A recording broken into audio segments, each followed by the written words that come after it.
យកបន្តមកលំហាត់នៅក្នុងសភៅ3ប៉ុណ្ណេះលំហាត់នេះនៅទំព័រទី22លំហាត់លេខ6ដល់លំហាត់លេខ10ទាំងអស់គ្នាអាចរើចម្លើយនៅក្នុងចិត្តមួយហើយមើលថាហេតុអីបានចម្លើយនឹងត្រូវហើយនឹងហេតុអីបានជាឆ្លើយនឹងខុសទីទៀតយើង check ទាំងអស់គ្នាយើងមើលលំហាត់លេខ6គេដាក់ Matas in the USA កាត់ខមា something something she ទាំងអស់គ្នាស្គាល់ទម្រង់លំហាត់នេះទេទម្រង់លំហាត់នេះគេហៅលំហាត់ take question បាទរូបវាចឹងរូបវាមាន statement មួយអានេះគេហៅថា statement អានេះគេហៅ take គេថា take question ឬក៏ question take ច្រកលំហាត់ហ្នឹងធម្មតាគេដកកន្លែង take នឹងចេញបាទហើយពេលចូលលំហាត់ហ្នឹងគឺគេមើលនៅ statement តើ statement របស់យើងមាន oxy អត់អញ្ចឹងមូលដ្ឋានត្រូវស្គាល់ oxy oxy មានន័យខ្លះមានពួក to be am is are was were ហ្នឹងហើយមានពួកhelping verb do does did បាទហើយមានពួក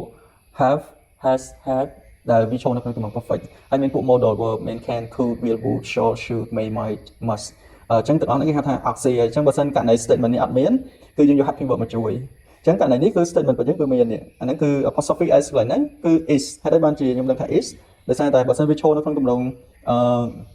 perfect បើវា has អញ្ចឹងអានេះគឺមិន has ទេដោយសារវាមានចូលនៅក្នុងទម្រង់ perfect អញ្ចឹងចម្លើយរបស់គេគឺចម្លើយ B ឃើញទេបើសិនជានៅ statement មាន oxy អីនៅ take គឺ oxy នឹងដែរហើយគ្រាន់តែវាបញ្ជាក់គ្នានៅ statement ស្របនៅ take របស់យើងគឺ pass side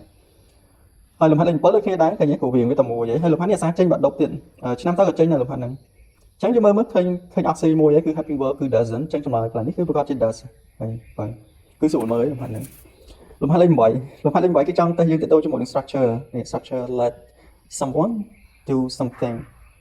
បាទអញ្ចឹងកន្លែងនេះគឺចម្លើយរបស់គេគឺចម្លើយ B គឺ let her slip បាទហើយលំហាត់លេខ9គេដាក់ all right កាត់ comma boys អូខេអញ្ចឹងកន្លែងនេះគឺចង់តែយើងទៅដូរជាមួយនឹងការប្រើប្រាស់ structure ដូចគ្នាគឺ let someone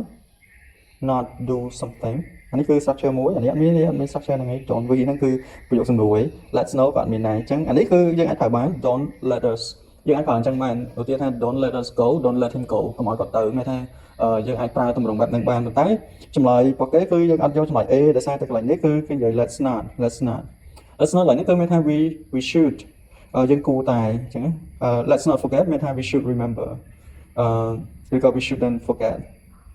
បើសិនជាគេនិយាយថា don't let មាន subject មួយទៀតគឺមានថាប្រាប់គាត់ថាកុំឲ្យពួកយើងទៅវាគ្រោះថ្នាក់អញ្ចឹងណាឧទាហរណ៍ថា don't let us go it's very dangerous អូខេអញ្ចឹងកន្លែងនេះគឺ